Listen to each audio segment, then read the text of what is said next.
hace acceso. Entretenido pensar Mm, en esa relación que la gente ve en el libro como un objeto de lujo, un objeto que está de más. mm, Mm, Interesante hablarlo también respecto a la infancia, que es el tema que nos convoca hoy día, pues el hecho mm, de tener ese acceso al libro materialmente, como planteaba Patricia también. mm. Yo estaba escuchándote a ti, Lorena, y lo que decía Andrea, y quería rescatar algo porque al hablar del libro inmediatamente aparecen los recuerdos, Esto- estos rituales, estos recuerdos con algún abuelo o el padre o la madre, pero con los adultos cercanos.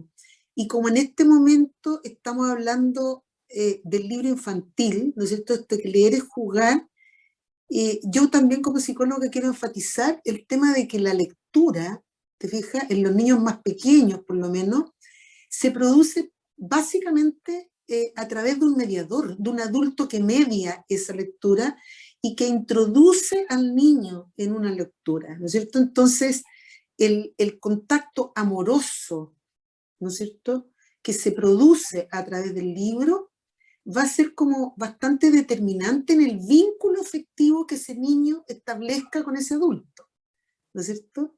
Y ahí me parece que es interesante como enfatizar, porque el niño va a ir aprendiendo, te fijas, en una cercanía eh, directa con el adulto a través del juego, a través de los cánticos, a través de las rimas, de los sonsonetes, de las retahílas, etcétera, etcétera, ¿no? Entonces, el contacto con el adulto y la importancia del adulto que va a introducir ese libro y lo va a presentar, me parece que aquí es súper, súper importante. Mario, tú que hasta la cola no contaste de tomar por Eh, los libros y los cómics, por lo que veo. mm, sí. Es que mi relación con los libros es algo igual súper personal, pero y también tiene que ver con un tema familiar. O sea, mi papá, por ejemplo, no alcanzó a estudiar, a salir de quinto básico, entonces, y claro, y él le iba súper bien y todo, y le habían ofrecido una beca, pero tenía que trabajar. Entonces el papá lo sacó del colegio muy chico, pero él siempre quedó con eso en la cabeza, con esa idea de ojalá estudiar. Entonces finalmente, lo que ocurre muchas veces con los papás es que ellos tratan en el fondo de vivir a través de nosotros. Entonces Claro. ahí ocurrió un poco que a mí me gustaba mucho leer de chico, entonces él como que me inculcó eso. A lo que se podía acceder en el campo era, por ejemplo, a los libros que salían en Zigzag, en la revista de tareas escolares, por ejemplo. Esa era como la literatura que llegaba en esos momentos, y con eso fui creciendo y me empecé a dar cuenta de que el libro, más allá de todas las cosas que se han dicho acá, que son absolutamente reales, también es como una oportunidad, ¿cachai? Para alguien que no tiene ninguna Mm, oportunidad, un escape, ¿cachai? mm, Una opción de decir, yo no tengo por qué ser temporero en mi vida, no tengo por qué quedarme, por ejemplo, no sé, de sol a sol recogiendo tomate o cualquier cosa, ¿cachai? Eh, y yo creo que esa es también, y bueno, y también en mi elección de carrera tiene que ver con eso, con la claro, posibilidad de darle a otros esa opción, claro. de que no tengas por qué pagar para leer tu libro, de que el acceso sea democrático por sobre todo. Y de hecho también soy un convencido de eso, de que las bibliotecas públicas a nivel como mundial son uno de los pocos bastiones reales de democracia en la sociedad, porque es uno de los pocos lugares donde nadie te va a dejar no entrar, ¿cachai? O sea, puedes estar a la biblioteca por lo que eres, ¿cachai? No tienes que fingirse en nadie, no tienes que tener plata, nada. Y eso para mí el libro tiene que ver con esta cosa más social igual también. Eso. Sara, te quería hacer voy a hacer algunas preguntas, digamos, en particular a cada uno, y le quería preguntar a Sara por una entrevista que diste hace algunos años, donde dijiste algo muy, muy bonito: uno no enfrenta al lector. Textualmente dijiste: no me gusta la categoría lector. Y entonces lo que la escritura hace es ofrecer a las personas una conversación, Mm. dando Sí. igual si son niños, jóvenes, adultos. Cuéntanos un poco más sobre esa reflexión y Bueno, yo ¿qué tengo como crees tú que una... qué conversaciones le ha ofrecido a los niños y a las niñas? Bueno, primero con las categorías, yo tengo como una pelea, como, bueno, cada uno escoge sus batallas en este siglo que vivimos extraño, y el mío es contra las categorías, los hombres, las mujeres, los blancos y los negros, los rojos, los amarillos, los migrantes y los nacionales, en fin, siento que las categorías que sirvieron y que se establecieron más o menos durante la Iluminación, ya 2 siglos atrás, sirvieron muchísimo para ordenar, porque el ser humano siempre tiende al orden, pero no necesariamente esas categorías hoy día nos resultan cómodas. Yo creo que establecer como el mundo, entender el mundo de manera binaria es siempre la posibilidad de entenderlo por oposición. ¿Y por qué no vamos a entender el mundo en términos de reunión? Porque al final somos una misma especie, la especie humana. Entonces esto del lector me parece sobre todo ridículo. Uno, porque no existe un lector tipo, existen múltiples lectores. Luego el lector, o sea, ni más ni menos es la persona que termina y que completa el proceso escritural. O sea, un libro no se entiende sin una lectura. O sea, sí, me imagino que uno escribe, yo he escrito muchas cosas que no he publicado, pero un libro, realmente un libro es algo que lleva en sí una pulsión hacia el otro, es quiero decirte algo. Y entonces en eso me gusta pensar que si yo entro a una sala de clases, hoy día mismo me tocó una charla muy bonita con unas chicas de un colegio de Antofagasta, y eran 102 alumnas, era un montón de chicas, todas encuadraditas ahí, y son todas tan distintas. Entonces al final hacen lecturas muy diversas de un mismo libro. Hay un ejercicio que yo he estado haciendo en los últimos talleres, que es leer un libro, pero hacer como una biblioteca sonora de ese libro. Entonces todos aportan fragmentos del libro, sus subrayados, con audios de voz. Y cuando tú luego reúnes ese libro es muy disímil, o sea, sí es el libro, pero también es todas esas lecturas, y son libros tan distintos. Una, una chica puede subrayar tipos de relaciones familiares, otra, no sé, cuestiones de sexo, otras.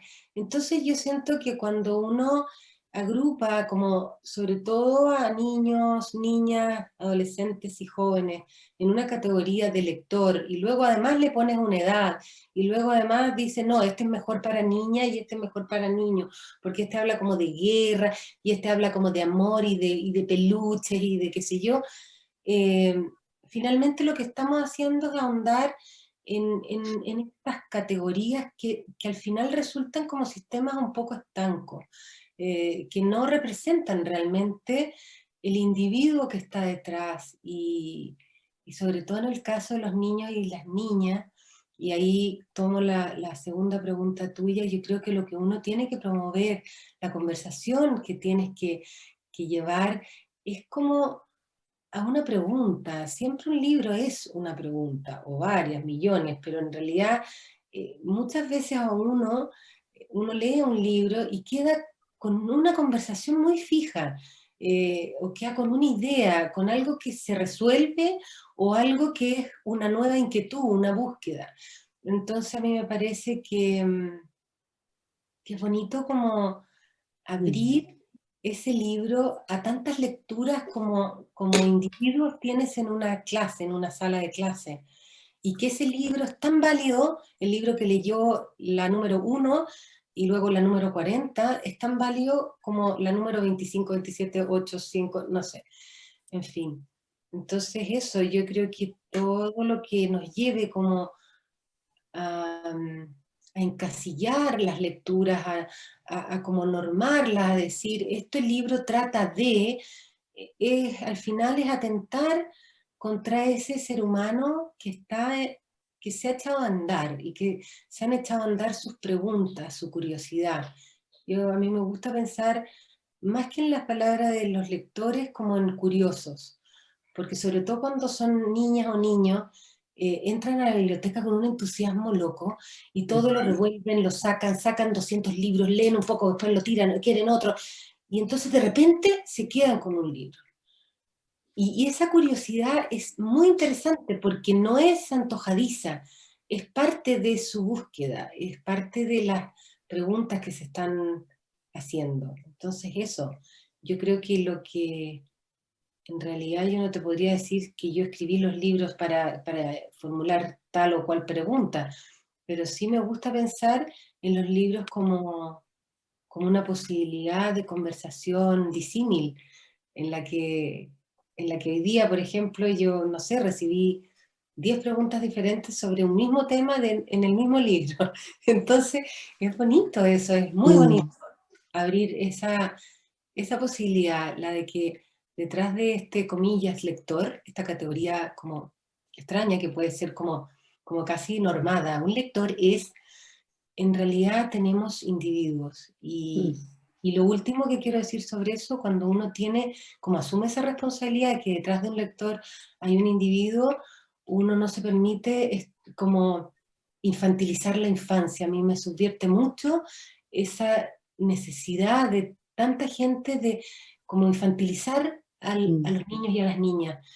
Y en realidad uno se da cuenta que ellos son tremendamente como sagaces, súper lúcidos para descubrir lo que necesitan y para sumergirse en los libros que realmente están de acuerdo a sus propias conversaciones o búsquedas. Eso. Quiero hacerle una última pregunta a Sara antes de darle la palabra a los demás. ¿Qué te motivó a escribir para los niños y las niñas? Bueno, la verdad es que yo creo que si uno observa a los niños y a las niñas, es imposible como no alucinarse con la forma que tienen de apropiación del lenguaje. Ellos, bueno, ellos son secos para las categorías que yo lucho tanto, pero sí, porque esto sí, esto no, esto no sé qué. Sí. Pero la verdad es que tienen una forma de fabular que a mí me encanta, que va como de lo sólito a lo insólito. O sea, están aquí y de pronto se van súper lejos. Y entonces desde muy pequeño a mí me gustaba como hablar con ellos sobre filosofía, preguntas como importantes, qué es la muerte para ti? O qué es la imaginación. No sé, de hecho hice un libro que se llama No se lo coma, que son puras preguntas a los niños y el libro son sus respuestas. Y las respuestas son geniales, geniales. Entonces yo creo que yo estaba en un momento de mi vida en donde estaba como en mucho contacto con niños, porque estaba teniendo niños muy pequeños, y me aluciné, realmente me aluciné con ellos, con la posibilidad de como de traducir el mundo de ellos. Y uno siempre se queda corto con esa traducción, porque realmente la traducción que hacen ellos de su propio mundo siempre es más loca y más interesante, o sea, es como alucinógena, así como uno dice, pero ¿cómo se le ocurrió juntar esas dos cosas? Entonces yo creo que partió por ahí, como una necesidad de entrar en una forma de apropiación del lenguaje que a mí me parecía muy bonita. Y luego lo bonito que tuvo para mí fue que yo fui creciendo con mis hijos, creciendo con ellos como literariamente hablando, porque cuando ellos me dejaron de escuchar y yo ya dejé de leerles, empecé a escribir para mí, o sea, a escribir ya no dejé ahí. Entonces eso fue un camino bonito y yo creo que no sé, son de las cosas que si tuviera que hacerlo de nuevo, lo haría de nuevo feliz. No hay nada que me guste más que conversar con niños y sobre todo esos niños muy súper intensos, bien dispersos y que son capacidades como, no sé, totalmente especiales, me encantan. Eso. Lore, a propósito de lo que está diciendo Sara, tú vienes trabajando hace años investigando la relación entre filosofía e infancia. Si podís contar en palabras simples en un poco más de tu trabajo y a continuación preguntarte qué crees tú que buscan los niños en los libros. sea, como incluso durante la primera infancia, cuando no saben leer, hay algo que los llama. Esas dos cosas. Sí, a mí me pasó que busqué en la filosofía un espacio de formación y no encontré al principio lo que iba a buscar. Pues yo fui a buscar lo que un poco estaba narrando Sara recién, que encontró con su relación con la infancia en el fondo, y yo me imaginé que eso iba a encontrar, pero en realidad la academia filosófica en general occidental es muy machista, es muy patriarcal, es muy racional, muy unidireccional. Entonces entré a estudiar filosofía y fue un golpe súper duro en los primeros años no encontrar eso, hasta que por suerte, por el azar, encontré un afiche. Yo estudié filosofía en la Chile y había un afiche pegado de un seminario que iba a dar la Olga Grau, que es mi maestra en filosofía, y que estaba dando un seminario en el pedagógico. Y ahí fuimos a verla y al final, para contarlo corto, la trajimos a la Chile de vuelta a hacer los cursos de filosofía que ella había hecho durante mucho tiempo, filosofía para niños se llamaba en ese entonces, 2000, por ahí, antes del 2000. Y ahí empecé a conocer la relación de la filosofía y la infancia, gracias a ella y a ese curso de filosofía para niños, que ahora le llamamos filosofía con niñes. En esa época le decíamos todavía filosofía para niños.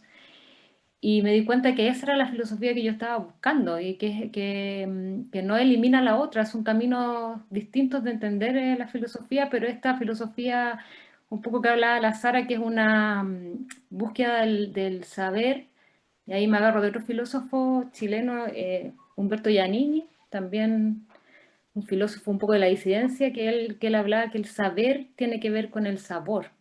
Entonces, la sabiduría tiene que ver con saborear la vida y después se produce este salto de creer que el saber es solo lo racional.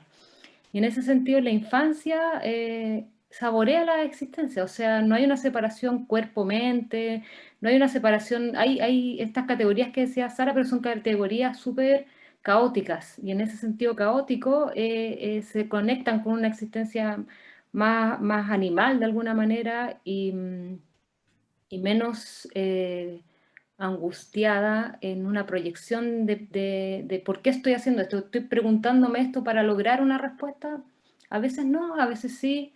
Entonces la relación infancia-filosofía es como una manera de entender un tipo de filosofía, diría yo, donde uno tiene mucho que aprender de los niños, las niñas y las niñas, de sus preguntas y de sus respuestas. Y esta formación me permitió hacer clases pues, de filosofía con niñas en muchas partes diversas. Trabajé en Chiloé, en un colegio rural, trabajé en colegios de la elite, trabajé en colegios vulnerados, porque me molesta mucho cuando le dicen vulnerables, porque el vulnerable es una categoría que hace pensar que la persona es vulnerable en sí misma y deja al responsable de la vulneración fuera de su responsabilidad. Entonces siempre trato de reforzar esta idea porque creo que tenemos que en el lenguaje llamar las cosas de una manera ética, y son colegios vulnerados, son niños y personas vulneradas, y hay un algo y un alguien que los vulnera. Bueno, en esos colegios también trabajamos, y mi experiencia es maravillosa en el sentido que yo pude vivir lo que decía la teoría, en el fondo, que sin importar las condiciones, las niñas de cualquier lugar son capaces de hacer una filosofía, o sea, son creadores, y en ese sentido son más que sujetos de derecho, son creadores de cultura. Y ahí yo creo que estamos un poco al debe en que nos cuesta, las políticas públicas les cuesta entender que la infancia es creadora de cultura, y que si nosotros pusiéramos un poco más de escucha a lo que tienen que decir, estaríamos en condiciones distintas de la vida, pero en el fondo es muy peligroso escuchar a la infancia. Por eso son muy pocos los espacios que tienen, por ejemplo, filosofía para niños a nivel escolar, porque son programas que lo que hacen es desarrollar lo que ellos ya tienen. Más que traer una novedad, es permitirles desarrollar lo que ellos y ellas ya tienen como condición existencial, que es una mirada que saborea la vida, pues, como que Sí. creo que la definición de Giannini del saber a mí también me salvó mucho, porque yo decía, no puedo creer que la filosofía sea ser una persona gris, como muy raro, que se va disociando de su corporalidad y te puede ir comiendo. O sea, yo vi como compañeros y compañeras fueron entrando en depresiones, y quizás estoy yéndome para otro lado, pero creo que te puede enfermar. El exceso de razonamiento te enferma, y en la disociación cuerpo-mente que tenemos los adultos, las adultas, explica muchas enfermedades, y la infancia no lo tiene hasta que los forzamos a esa dualidad. Y ese es el problema cultural de la escolaridad forzada, que va mucho más allá de lo que hacemos los profesores o profesoras, como el sistema empuja a disociar la infancia. Y tu otra pregunta de lo que buscan, es súper peludo, porque en el fondo igual lo bueno es que uno es lo que uno cree. Decir que la respuesta es lo que uno cree, pero no sabemos si es o no es, porque en el fondo somos voces de adultos hablando por la infancia. Pero yo siento y creo, y por lo que observo y he observado, y ahora también observo en mi hijo, yo tengo un hijo de 2 años, así que estamos full pandemia aquí, sí, trabajando, persiguiendo, escuchando, leyendo todo. Es que tienen una búsqueda que es distinta a la del mundo adulto. La búsqueda de los adultos por un tema cultural es una búsqueda que tiene un sentido que se proyecta. O sea, yo busco para entretenerme. ¿Qué busco en un libro? Entretenerme, aprender, distraerme, que me sorprenda, información que necesito por una investigación. Busco algo. Y la infancia me parece que busca, sin tener esa claridad, esa búsqueda productiva o útil. O sea, se permite una búsqueda en el vacío, por decirlo de alguna manera. Ese arrojo que decía la Sara recién, pues como que en el fondo estoy buscando algo, pero no sé muy bien lo que estoy buscando hasta que lo encuentro.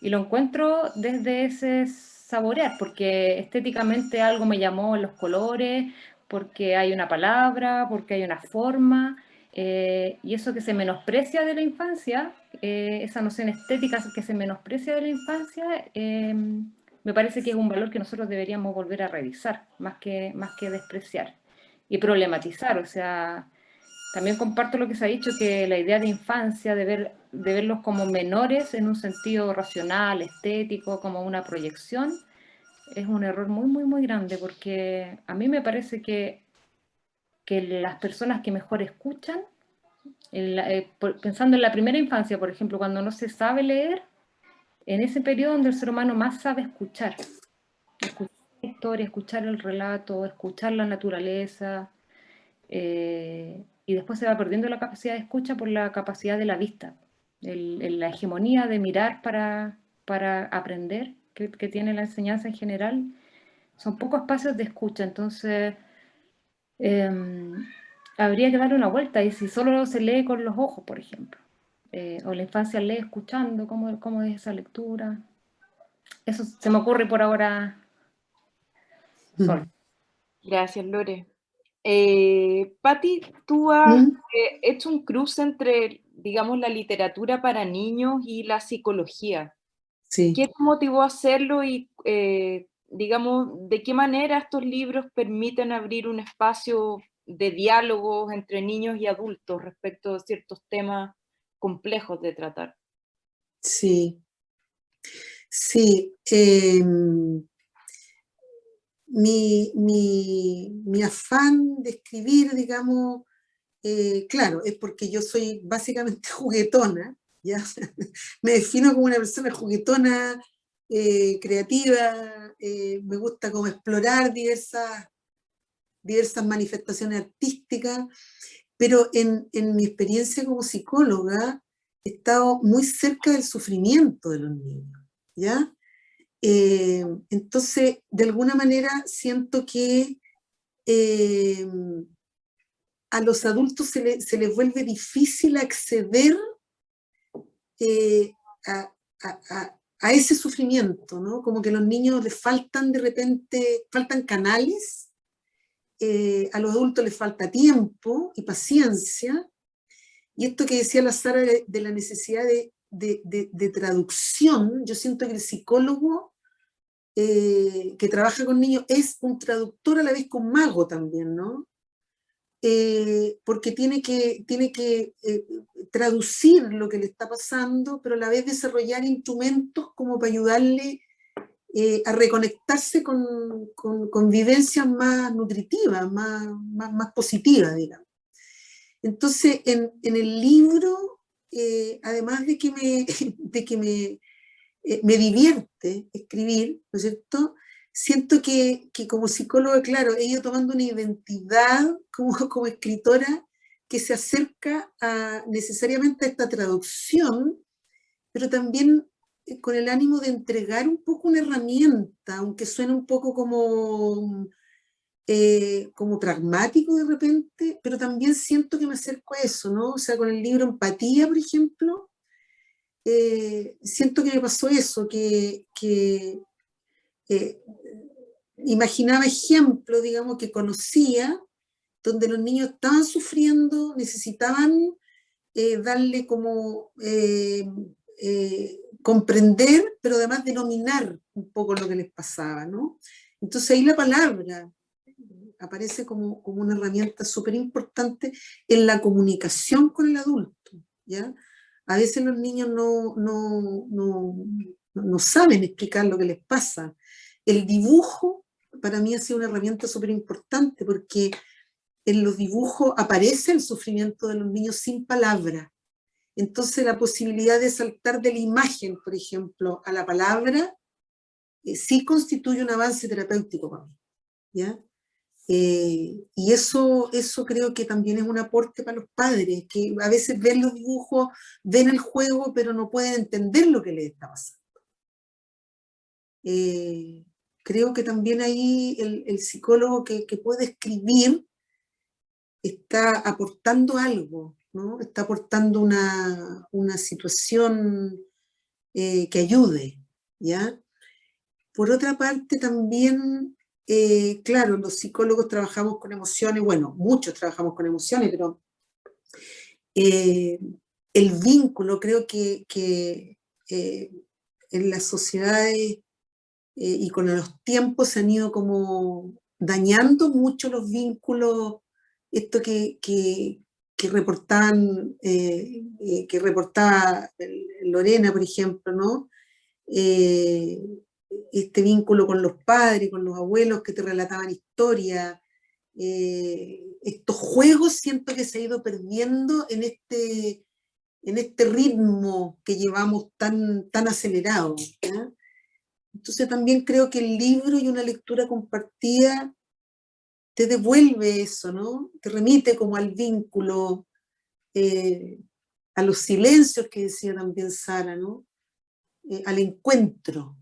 Y eso me parece interesante. Me parece interesante. Creo que los niños pueden aprender muchas cosas con los libros.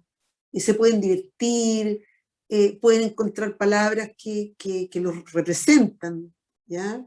Se pueden transportar, pueden compartir con otros niños y con otros adultos, se pueden informar, pueden pasar muchas cosas con un libro. Es como algo mágico en realidad.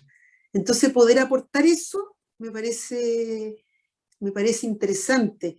Lo que me preocupa es que los libros no lleguen a todos los niños, como decía Mario. Eso me duele, ¿entiendes? Tuve la oportunidad de ver unos videos que me mandaron y creo que en esta municipalidad me sorprendió esto del programa Aprendo Jugando, ponte tú, ¿ya? Donde se estaban dando unas mochilas con libros. O sea, lo encuentro maravilloso eso. El hecho de que los educadores lleven a los niños a la biblioteca, que les enseñen lo que es una biblioteca, lo encuentro como fantástico. Me parece que ahí hay un salto, y sabemos que hay un salto entre una persona que no lee y la que lee, y un salto en la que lee y tiene más acceso a los libros. O sea, creo que ahí hay un aprendizaje importante. Eso básicamente. Oye, Patti, ¿y cómo abordar estos temas sin caer en la mirada adultocéntrica? Porque, por ejemplo, Empatía es un manual, digamos, para los niños y para los padres. ¿Cómo hacer para evitar, en el fondo, esta hegemonía del adultocentrismo que prevalece, digamos, en Sí, todo. sí. Yo creo que transmitiéndole a los adultos la necesidad de que escuchen a los niños sin enjuiciar, sin enjuiciar. O sea, la empatía es eso, básicamente, ¿ya? Es escuchar acogiendo, pero sin enjuiciar. Yo creo que eso falta. Falta, claro, eso que tú dices, la mirada adultocéntrica es complicada, es una lucha constante. Quizás por eso me gusta tanto también el trabajo con padres, porque cuando tú tienes los padres adelante, tienen los dibujos de los niños y se los muestra y los padres los van viendo con otra mirada, yo creo que ahí se produce un cambio de actitud. Un cambio de actitud. Pueden comprender eh, las vivencias de un niño y pueden comprender también cómo están siendo ellos mirados por el niño. Claro, hay que tener cuidado con esa mirada adultocéntrica, sí, hay que tener mucho cuidado. El niño te conecta con una cosa como mucho más primitiva y con situaciones que a veces no se pueden, pero cuesta más denominar, ¿ya? Bueno, ahí tenemos el gran aporte de los ilustradores también, ¿eh? Que es un aporte increíble, que es un aporte como más visual, es otro lenguaje, el lenguaje visual, ese es interesante. Bueno, de hecho, todos los que estamos acá en esta mesa nos hemos conectado con lenguajes diferentes y ahora los estamos compartiendo, entonces es importante abrirse a otros lenguajes. Andrea, ¿quieres mostrar el video antes de que conversemos o al revés? Quería hacer como un vínculo a lo que había contado Lorena, de esta filosofía con niños, porque el año pasado nosotros nos enfrentamos a un desafío en la comuna, donde todas las escuelas y liceos los invitamos a leer un solo libro, en un momento a hacer una lectura de este libro, del libro Niños, de María José Ferrada, porque existe un mes en la comuna donde se trabajan los temas de memoria y democracia. Y entonces uno de los temas que vimos a nivel de adultos es que algunos tenían temor de que, cómo íbamos a hablar de temas que tenían que ver con derechos humanos con niños tan pequeños.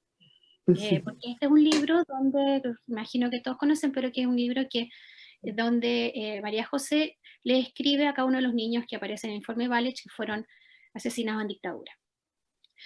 O fueron desaparecidos. Y tuvimos una respuesta que dejó más que sorprendido a todos los adultos, porque tuvimos lectores y lectoras desde segundo básico a cuarto medio, y un conversatorio con la autora que hicimos con todo este amplio espectro, un asunto bien así como curioso, porque en general uno segmenta, que nos junta a los pequeños con los grandes, no, fueron todos, y el único requisito que yo como coordinadora les pedí era que no podían hablar los adultos, que era una conversación donde solo iban a poder los niños conversar con la escritora. Y quedamos todos maravillados, en el fondo, del nivel de profundidad y de la comprensión que cada uno de los niños, según también su edad, iba haciendo de la obra. De poder entender de que estos niños son niños que no crecieron, que fue un momento histórico en Chile. Por ejemplo, en algún momento hubo dos preguntas bien sorprendentes. Una, dijo un niño, a esos niños murió porque los papás estaban en contra de Pinochet, por eso mataron a ese niño. Era una guaguita ese niño que había tocado ahí. Entonces ahí con la escritora se produjo una conversación muy rica. Y donde se produjo un silencio fue cuando un niño, o una niña, no recuerdo, si le dijo a la señora o señorita escritora, ¿por qué usted escribió ese libro, no ha escrito un libro del Sename? Plop. Y se produjo el mismo silencio que se produjo ahora, porque solo con esa pregunta todos los adultos entendimos que los niños habían comprendido absolutamente el sentido profundo de que se estaba escribiendo un libro para niños que habían tenido, en este caso, una violación a los derechos humanos, y que en el caso del Sename también había niños que se estaban. Por lo tanto, uno de los propósitos que hemos tenido nosotros en la comuna es poder dejar que los niños justamente se expresen, que sean lectores críticos. Tengo otra experiencia muy bonita, un club de lectura, unas tertulias que se hicieron el año pasado, donde la profesora y la encargada, la coordinadora de biblioteca tenían todo un set de lecturas, fueron a la primera reunión y se dieron cuenta que los niños no querían esos libros, sino que querían libros de héroes. Que se volvieron locos con la mitología y tuvieron que armar de nuevo, porque tuvieron, o sea, en el fondo, si vamos a tener un club, leamos lo que nos gusta. Y eso es un aprendizaje todos los días. Entonces, por eso quería compartirlo, porque siento que es súper importante ver cómo los niños, a pesar de que sean pequeños, tienen una capacidad de crítica, de comprensiva, se enteran mucho más de lo que muchos adultos creen. Sí. Eso quería compartir. No sé si quieres que ponga ahora el video que les... Cuando tú quieras. No sé si tengo la posibilidad de compartir pantalla. Me tiene que dar la... Porque es una muestra lo que les voy a hacer ahora de lo que han ido haciendo las escuelas. Es una... No sé si ven mi pantalla. Dice mes del libro, ¿la ven? Sí, se ve, se ve. ¿Se ve? Este es un compilado que hicimos sobre lo que están haciendo en estos días nuestras escuelas y liceos. Hola amigos, yo les voy a hablar de Gabriela Mistral. Es una mujer poetisa chilena. Madrecita mía, madrecita tierna, déjame decirte dulzura extrema. Te mostraré. La señora Mapache tomó la mano izquierda de Chester. Empezó a separar sus pequeños dedos como si fuese un abanico. Crónicas Marcianas es un compilado de cuentos publicados en distintas revistas de fantasía y ciencia ficción. El que más me gustó fue Aunque siga brillando la luna, en que por cuarta vez se trata de colonizar el planeta rojo. Quiero recomendarles el libro de El problema de Martina. Es un libro donde la amistad es muy importante. La historia de este libro se narra en una granja compuesta por varios animales, en donde el grupo de cerdos se toma el poder de la granja y decide echar al granjero para ellos establecer sus propias normas y reglas. Peter Pan. Como esa noche sus padres habían salido, Wendy, Michael y John estaban solos en casa. A Wendy le encantaba leer y antes de dormir siempre les contaba un cuento a sus hermanos. No te rindas, la vida es esa. Continuar el viaje. Perseguir tus sueños. Destrabar el tiempo. En la arena, muy juntos, había 2 huevos. Un pájaro y un cocodrilo. Hola, hermano, dijo Pío. Tengo hambre, dijo Coco.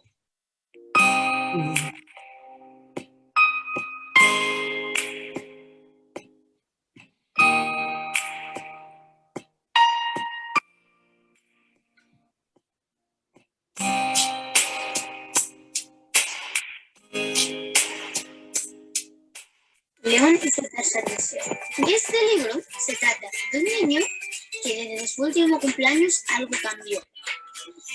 Y en la noche vinieron 3 deseos, pero no 3 deseos normales, 3 deseos como infinitos. Nuestros sueños es estar siempre juntos con la familia. Adiós, COVID-19, siempre para la vida. Mi abuelo está en el cielo y nosotros y nos cuida. Que este viento se lo ha llevado. Qué rica. Es un compilado, lo hicimos hoy día, realmente quisiéramos mostrarles, bueno, ha sido muy bonito, como pueden ver, hicimos un compilado, son pequeñas, la última pequeña tiene 5 años, Vamos a publicar en estos próximos días en nuestras redes sociales el video completo, porque es un libro que hizo ella con la familia, y donde es impresionante cómo se expresa y cuenta cuál es su papá, cuál es su mamá. Y tenemos profesores contando cuentos. Una estrategia que ha sido muy sencilla y ha sido sumamente exitosa ha sido invitar a recomendar libros. Y eso ha aprendido como el agua, así ha sido increíble. En los Instagram, los profesores recomiendan a los niños, los jóvenes, cada uno según su gusto. Vieron ahí el de Crónicas Marcianas, que eso es un video, pero Zoom, así, con cualquier cantidad de efectos especiales. Tenemos a los profesores que hacen estos también poemas entre varios alumnos, como el No te rindas, de Mario Benedetti. Tenemos también los que crean las portadas de libros. Bueno, en el fondo acá, de alguna forma yo quise poner, nosotros le mostramos 12 escuelas en estos 3 minutos. O sea, las profesoras, profesores, la comunidad educativa están trabajando con un amor. Un amor infinito, porque pareciera que no estamos en pandemia, cuando empezamos a recibir todos estos materiales y los niños en sus casas, leyendo en sus casas. Ha pasado mucho, escuchaba a Patricia hace un ratito, que el hecho de estar en casa, en familia, ha permitido por primera vez, a veces, porque por el tema del trabajo, muchas veces los niños estaban mucho tiempo solos. Por primera vez esto, estar juntos y, por ejemplo, inventar cuentos con objetos del hogar. El año pasado se hizo una actividad en una escuela muy entretenida, porque con los objetos cotidianos, con una olla, con una cuchara, eran como los personajes. Lo otro, invitarlos a leer en casa ha hecho que personas que nunca habían leído, hombres, adultos, gente muy mayor, se haya juntado, por ejemplo, el año pasado para leer a la Gabriela Mistral. Y tuvimos a un abuelo, a un tío, a una abuela y una nieta leyendo a Gabriela Mistral, y la abuela, que era la jefa de hogar, nos contaba, es primera vez que en mi casa leemos juntos. Y eso es la parte positiva de este tiempo tan encerrado que hemos tenido que vivir. O sea, la familia. Hay otro comentario de otra mamá fue, yo siempre me preocupaba solo de la nota. Ahora, por primera vez, veo todo lo que hace mi hija para llegar a tener esa nota. Le vio el proceso. Claro. Y eso ha sido parte de lo que se está haciendo en las escuelas y liceos, y de verdad yo acá soy solo embajadora, porque estos trabajos todos los han hecho las profesoras, los profesores, y yo los transmito con ustedes como embajadora nada más. Iba a decir ahí que me impresionó también cómo se ha ido como comprometiendo la comunidad en el trabajo con los niños, porque también revisé otro video donde participaba un centro de madre haciendo muñequitos, digamos, y con el amor que lo hacían, o sea, entendiendo el sentido de aportar materiales de distinto tipo, ¿no? Para que el niño siga aprendiendo en su casa a la vez que jugando. Entonces, encontré bonito eso, que la comunidad, más allá del colegio, también se comprometiera en el trabajo infantil. Es una de las características. Mario puede contar más, me lleva más tiempo que yo, y hace un año nomás estoy acá trabajando y curiosamente solo en línea, porque no he tenido la posibilidad de estar. De acercarte. Ha sido bien curioso, pero hay un espíritu comunitario muy y la participación en la comuna es algo que también es uno de los sellos. La participación, donde uno habla de comunidades educativas, convivencia escolar, participación, son elementos claves que están puestos como en el norte, a donde queremos llegar con educación pública en la comuna. No solamente no es una familia aislada, y esto ha permitido, muchos profesores han podido estar mucho más cerca de sus apoderados que como estaban antes. Yo el año pasado, cuando había días feriados, a mí me contaron profesores que en los días feriados iban a buscar a los niños que no se habían conectado en la semana, a tocarles la puerta para saber por qué no se habían conectado. Y que habían conocido mucho más a sus niños en este tiempo que a veces teniéndolos una vez al mes en la reunión de apoderados. Entonces parte de la realidad. Mario conoce más la comuna. Qué bonito, Andrea, te súper felicito. La verdad es que el Mm. video, o sea, dan ganas de verlo eternamente, cosa más tierna. Sí, sí. Y además que sabes que Hermoso. hay una cosa también bonita que tiene ese video y es que se relaciona con el lenguaje que están utilizando ellos hoy día, que tiene toda esta cosa como media farandulera del video, ¿no es cierto? Mm. Y los efectos como especiales que dices tú, como que poner, no sé, ponerse pantallas o ponerse fondo, en fin, me pareció súper bonito. Mm. Los mega felicito a todos, la verdad que bien Sí.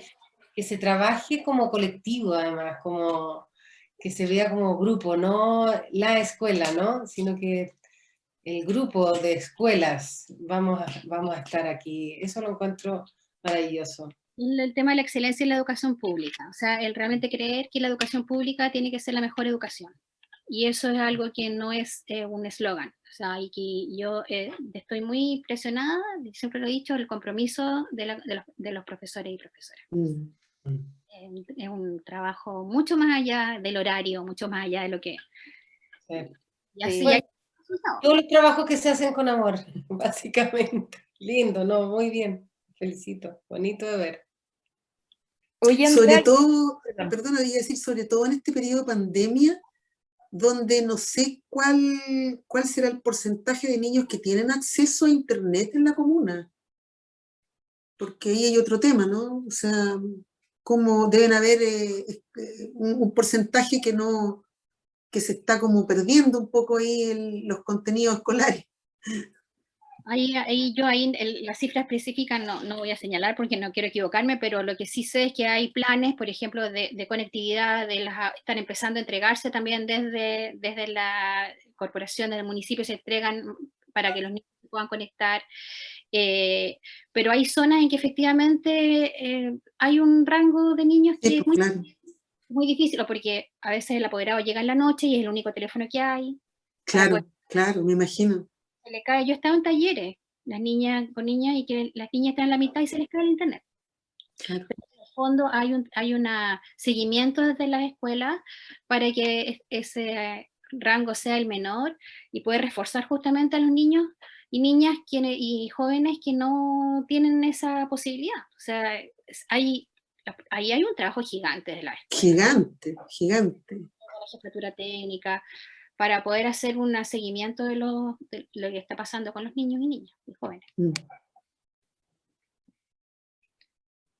Mario, tú has trabajado también harto en iniciativas de fomento lector desde la biblioteca. Además, Mario, bueno, como pueden ver, es fan de los cómics. Pero hay libros también, no es solamente cómics. Y de los juegos, y te quería preguntar, ¿de qué manera contribuyen los cómics y los juegos al fomento lector en los niños y en las niñas? Sí, lo que ocurre con los juegos es bien curioso. A mí me gusta harto hablar de eso porque un poco el juego es como un espacio súper de la infancia, digamos. Es algo que de alguna manera como adultos nosotros solemos invadir para lograr objetivos. Me refiero, por ejemplo, cuando pensamos en el juego educativo, que tiene como el objetivo enseñar, ¿cachai? Alguna cosa, estamos de alguna manera invadiendo un espacio que es como de una libertad de aprendizaje muy grande en relación a cómo los niños se relacionan con el mundo, desde que son niños pequeños. Y siento también de alguna forma que el sistema educativo tiende a minar eso en el momento en que entran, por ejemplo, a primero y existe como esta rutina de leer X, Y cosas, el tener que aprender de alguna manera súper ordenada. De alguna manera les empezamos a quitar esa herramienta que ellos tienen, que es súper propia, que es el conocer el mundo a través del juego, que es como tocar, palpar, usar distintas estrategias, inventar cosas, como que el juego de los niños es súper libre, entonces de alguna forma es como súper complicado de repente pensar en el juego como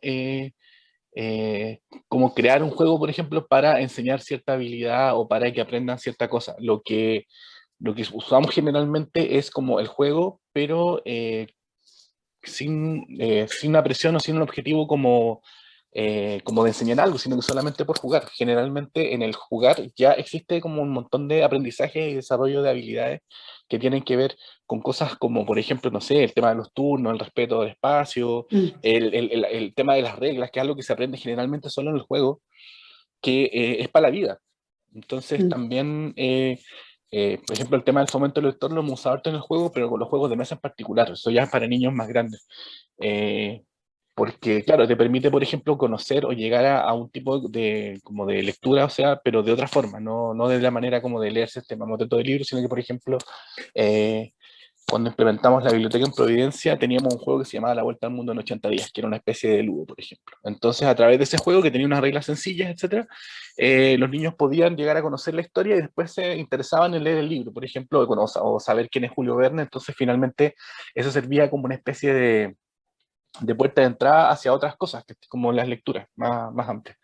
Y el tema de los cómics, yo diría que es más cercano también al libro infantil en el sentido de que mezcla este lenguaje que es la narrativa con ilustración, que suele ser como, por lo menos para los niños suele ser mucho más fácil. Generalmente es mucho más fácil enseñarles a leer a través del cómic que a través de un libro ya más como completo, y por eso, por ejemplo, no sé, creo yo, por lo menos en mi lado particular, Condorito fue súper importante para aprender a leer, porque de partida era algo que estaba en todas las casas. Entonces también uno siempre cuando chico hacía la asociación entre lo que decía el pajarraco versus lo que iba ocurriendo. Entonces finalmente ayudaba y apoyaba ese proceso de lectura, pero a través de la curiosidad de uno como niño. Entonces finalmente, tanto no sé, por el uso de los cómics, el uso de los juegos en fomento lector, tiene que ver con facilitar, ampliar o en el fondo como hacer que los niños en el fondo recuperen esa curiosidad que tenían antes de entrar como al sistema educativo, ¿cachai? Y que de alguna manera se empiecen a comer el mundo desde lo que son. Es un poco como eso, devolverles un poco el espacio que es súper de ellos, que es el tema del juego, por ejemplo, y a través de los cómics también tratar de ampliar en el fondo la cantidad de referencias o de cosas que tienen para crecer igual, para aprender a hacer ellos, etcétera. Como que siento que esas dos herramientas en el fondo son útiles en ese sentido. Sobre todo que, por ejemplo, con Sol estuvimos el martes en una actividad que tenía que ver con cómics en un colegio de Cerro Navia, y también, o sea, a los chicos les encanta dibujar. Entonces como que ya nacen con la idea de mezclar imagen con letras. Entonces, o sea, de leer cómics a dibujar cómics es un paso así súper pequeño. Sí. Eso. Andrea, se me quedó una pregunta que quería hacerte a propósito, digamos, de esta visión integral que tenéis entre literatura infantil y fomento lector. Dos cosas. ¿Ves cambios como en la manera de pensar y hacer libros para niños y niñas? Y la otra es si ves cambio como en el enfoque que se le ha dado al trabajo en el fomento lector. Esas dos preguntas. La primera es como desde la edición, dices tú, desde la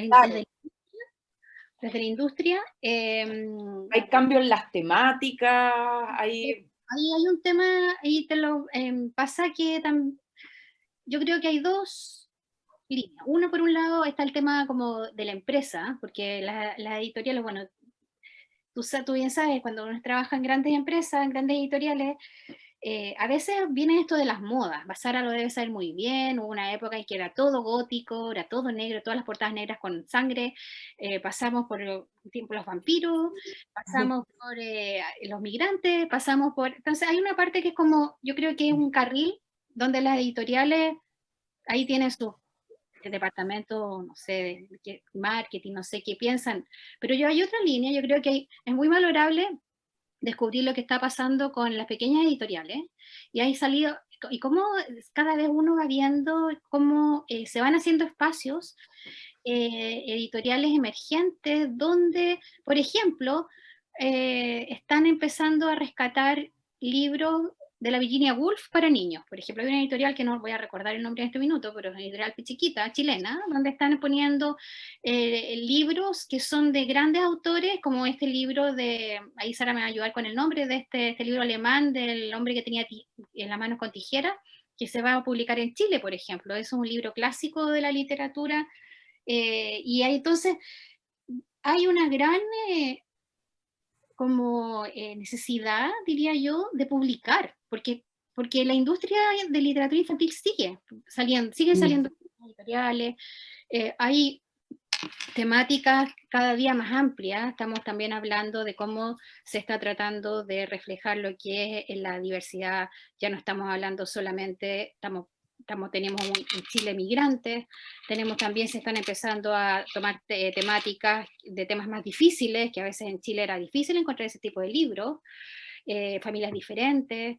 Entonces, yo creo que hay un impulso que ya no va a parar, que primero se fue dando porque hubo una gran cantidad como de ilustradores en Chile, unos ilustradores sorprendentes, y después yo creo que los escritores han tenido que acompañar esta gran cantidad de ilustradores en estos nuevos temas. Tenemos libros, yo también tengo una cantidad gigante de libros acá, porque nosotros cuando éramos niñas, por lo menos yo, los libros eran sin muchas ilustraciones, no tenían este atractivo visual que los que tienen hoy. Entonces, es muy importante que el libro infantil sea un espacio también para la lectura de imágenes, ¿no? Los niños son audiovisuales, nuestros niños de ahora. Nosotros no, yo no. Yo puedo leer un libro sin bonito, por decir así, pero los niños de hoy día son. Entonces es muy importante ocupar ese tipo de recursos. Y ahí tú me hablas del tema del fomento. Es importante que a nivel de fomento los adultos también aprendamos ese nuevo lenguaje. Podemos aprender a ser mediadores de ese nuevo tipo de lenguaje. Porque, por ejemplo, hay prejuicios y que dicen que no, tengo un libro, tengo El árbol rojo, y dicen, no, un libro bonito, no es para niños más grandes. Y un libro como El árbol rojo es un libro que puede leer hasta los 120 años. Todo el mundo está triste en algún momento y todo el mundo.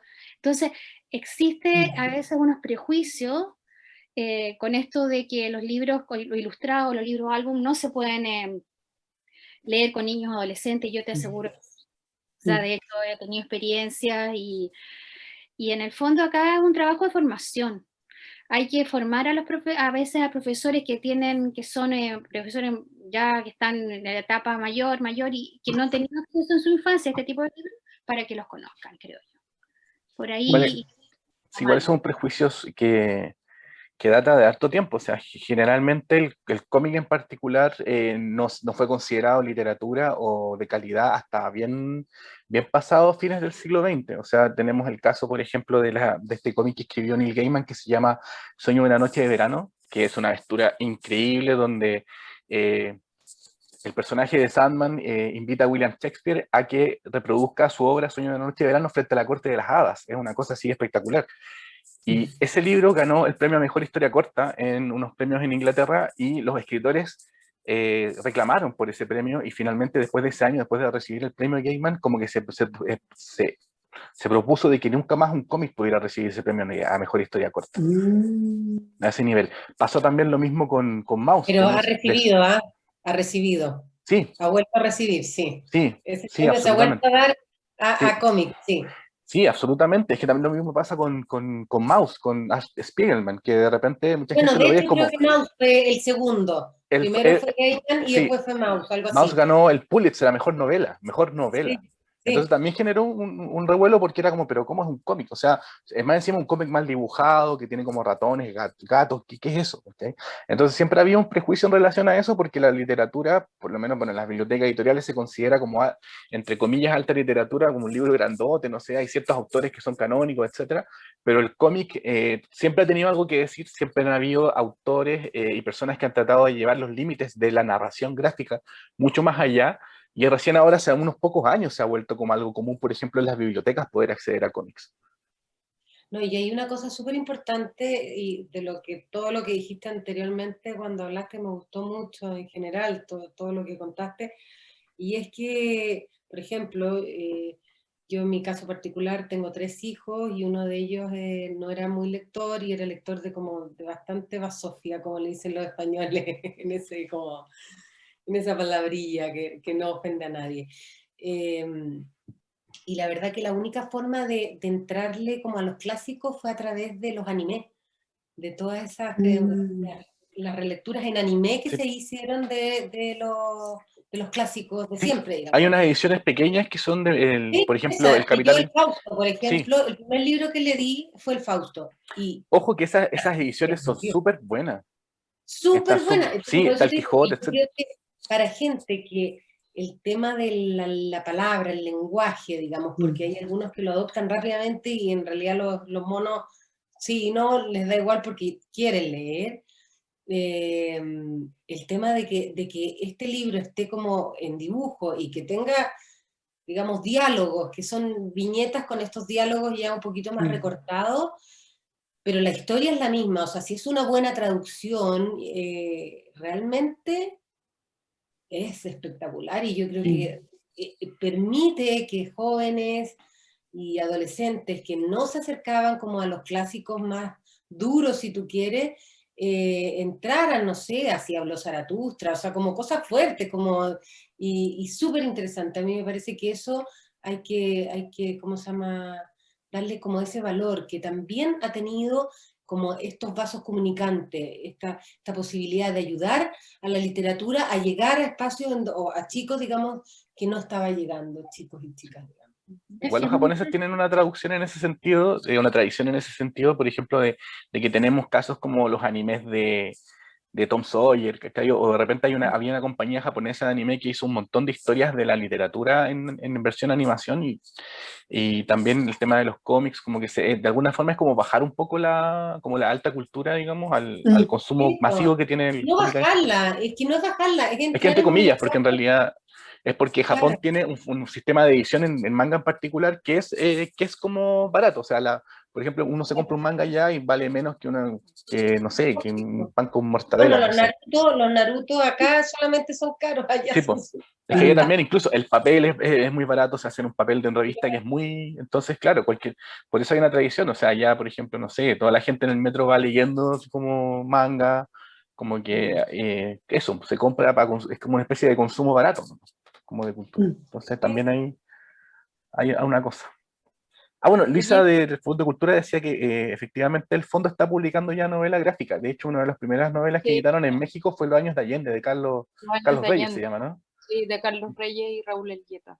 Sí, increíble. Sí, lo publicaron en México. Y en ese sentido es muy interesante cómo la historia, por ejemplo, puede entrar fácilmente a través de la novela gráfica. El año pasado nosotros también, en tiempo de pandemia, empezamos a hacer un programa de radio de fomento al lector, donde pudimos hablar con varios escritores, y justo el 11 de septiembre del año 2020 estuvimos hablando con Nicolás Cruz, autor del Golpe, y con el Cote Carvajal, autor de El Cardenal. Dos novelas gráficas que hablan de periodo histórico, y eso lo leímos con estudiantes de enseñanza media, y ellos fueron los que presentaron a los autores. Y la profesora de historia, que coincidentemente una profesora coordinadora de CRA es de historia en un instituto, me dijo, es impresionante cómo pudo trabajar el autor el golpe militar en un libro que se puede leer en pocas horas y que permite toda una conversación histórica luego con los estudiantes. Y los estudiantes estaban fascinados leyéndose el libro y conversando con el autor después. Entonces, ¿por qué no abrirnos a todo este tipo de distintas opciones editoriales? Porque, por supuesto, o sea, de hecho, LOM ha publicado el MBL en novela gráfica. Han estado haciendo ahí hay ejercicios muy interesantes. Una de las grandes cosas también en Fomento Lector es como poder también tener la capacidad de escuchar a quienes nosotros queremos beneficiar como la lectura también. O sea, como cuáles son sus intereses, ¿cachai? Hacia dónde quieren, qué quieren leer también, en el fondo tiene que ver mucho con eso. Y también algo importante creo que es mantener ahí la atención en por qué fomentar la lectura, porque también de repente uno puede decir, ya, fomento, hay que leer, las preocupaciones no están leyendo, las generaciones no leen. Yo veo, en la época que trabajaba en colegio, veía como hasta cierta edad, creo que hasta como quinto básico, iban espontáneamente a la biblioteca, sacaban un montón, y después había como un quiebre porque de ahí en adelante era como perno leer, entonces empezaban a para atrás con eso, que dirán, o a leer escondido y todo, entonces, ¿por qué tienen que leer? ¿Qué pasa si la gente deja de leer? ¿Qué pasa si dejamos de leer? Y ese fomento yo creo que tiene que ver con que la lectura, como hemos hablado hoy día, permite la imagen, pues la imaginación fomenta o sea, yo leo, como decía Sara al principio, de la experiencia de todas las historias de un mismo libro que salen, esa diversidad que entrega solo la lectura o solo la narrativa de escuchar una historia en que mi cabeza ve una imagen, es lo que nos permite pensar, porque pensar es ver imágenes. El pensamiento, en el fondo, la palabra razón viene de ratio, que es calcular. Entonces, cuando uno razona, calcula normas que nos han enseñado. El razonamiento matemático, el razonamiento lógico, el razonamiento verbal, el lenguaje también es un razonamiento, la moral es un razonamiento. Pero el pensamiento es justamente la problematización de esa razón. O sea, lo importante de leer es que nos permite imaginar, y imaginar nos permite pensar, y pensar nos permite transformar la realidad. Entonces, si no leemos, nos vamos a quedar en un estado de estancamiento eterno, que sería como una vida eterna terrible, porque en el fondo nada va. Entonces, yo creo que es súper importante para los profes, para la familia, para los niños, las niñas, entender, porque de repente cuando no les gusta leer y les que tienes que leer, como porque es importante leer, porque leyendo vas a aprender, etcétera, etcétera, hasta ahí una persona que no lee puede decir, bueno, ya aprendo de otra forma, pero es que la lectura te permite aprender como sujeto y como colectivo a la vez, y muy pocas cosas te permiten esa libertad. O sea, la lectura es libertaria. Es un acto marginal en el sentido que siempre va al margen, siempre, nunca está en el centro normado. Entonces es un acto de resistencia, por eso el fomento a la lectura en los espacios públicos, los colegios públicos, a mí me parece esencial, fundamental, y también aprovecho a felicitar el trabajo que vimos acá en el video, porque en el fondo a uno como persona que lo observa de fuera le entusiasma y le da ánimo para seguir en distintas luchas, comillas, porque son luchas colectivas que son en distintos espacios, pero que reman sobre todo con lo que estamos viviendo como país, como hacia un piso de justicia social. Entonces yo creo que la lectura, en el fondo, fomentar la lectura es la herramienta de una lucha de justicia social. Totalmente. Es como devolver el poder a Totalmente. todos, básicamente. Totalmente. Sí, como que nos da lo mismo. Es importante siempre mantener eso, que nos da lo mismo. Lorena, y en ese sentido también recordar el derecho al acceso al libro.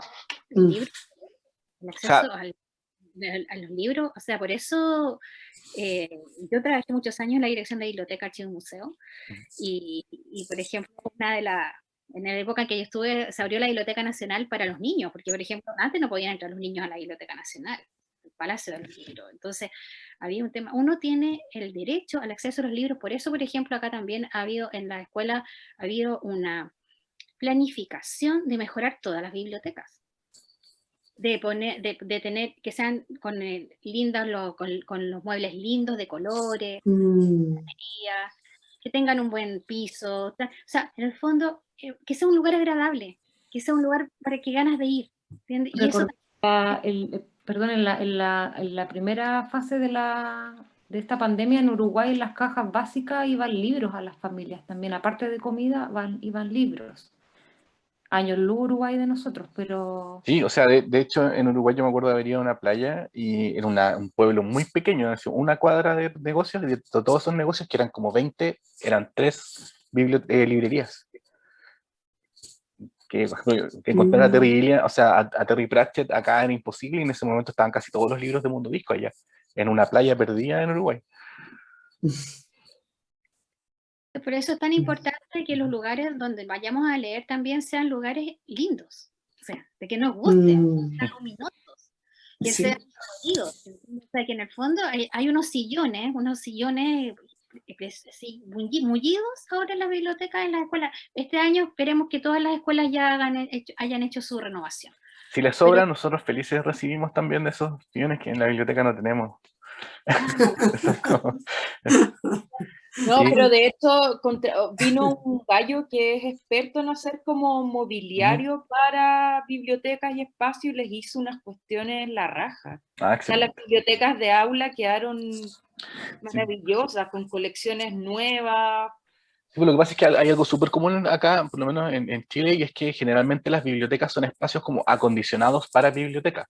No están pensados desde su concepción arquitectónica como una biblioteca por temas de luz, etcétera, sino que generalmente es como ya, este espacio está disponible, ya, ok, pongamos la biblioteca acá. Como que no se da no sé, bueno, los casos excepcionales, como ejemplo las bibliotecas ya regionales, que son pensadas inicialmente como biblioteca, entonces también pues ahí uno ve aspectos de espacio, de luz, etcétera, como bien definidos. Ay, y quería meter la cuchara también en relación a lo que decía Andrea respecto del acceso, digamos, al libro, y efectivamente a veces nosotros peleamos mucho con eso porque, o sea, con la municipalidad, porque finalmente el acceso a la información es un derecho humano, básico, universal. Entonces, también pues, hay ciertas cosas que en el fondo uno no puede transar, y una de las razones, o sea, una de las herramientas más potentes para la igualdad de acceso, de oportunidad, etcétera, tiene que ver con el acceso a la información, al conocimiento y a la entretención. Uno de mis usuarios que más pide libros en la biblioteca, él trabaja, digamos, como en un paradero de micro, y él me dice que efectivamente él jamás se podría comprar un libro si ese libro tiene el valor de un día de trabajo de él, como que no tiene mucho sentido. Entonces, claro, él no leía antes de que la biblioteca abriera, por lo mismo, ¿cachai? Porque en el fondo el valor de un libro acá en Chile tiene que ver con el valor de un día de trabajo de él, y eso es mucho. Mucho, sí.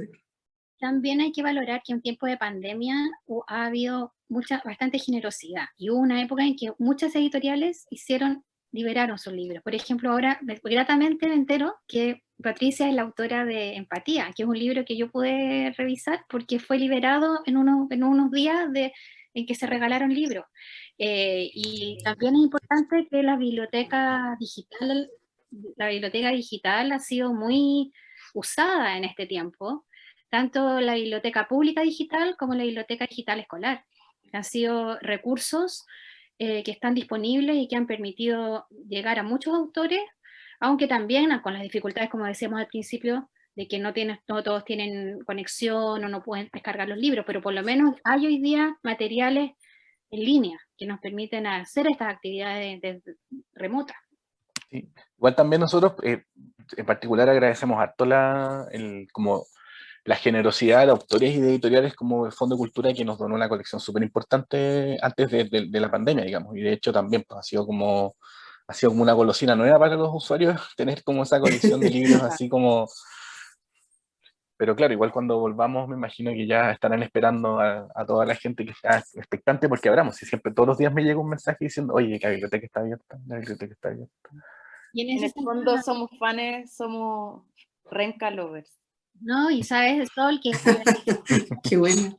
que decía Patricia, cuando se mandó ese bolso en las casas con el monito tejido por las señoras que tejieron, lo que más valoraron en las casas es el libro, porque eso se testeó después. Entonces, y los libros de altísima calidad. Entonces, muchas familias nunca habían tenido un libro en su casa, y ese libro se regalaron, que el Fondo de Cultura regaló y otras editoriales, son las que hoy día están en las casas de los niños. Y eso es un tesoro.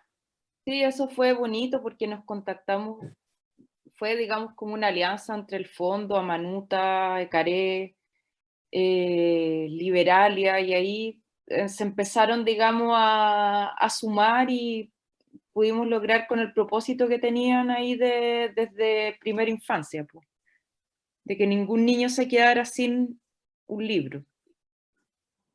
Así es. Y ha sido son muy felices las familias y los han dicho por tener el libro en su casa. Ya, pues. Yo creo que vamos terminando la conversa. 1.000.000 de gracias. Creo que fue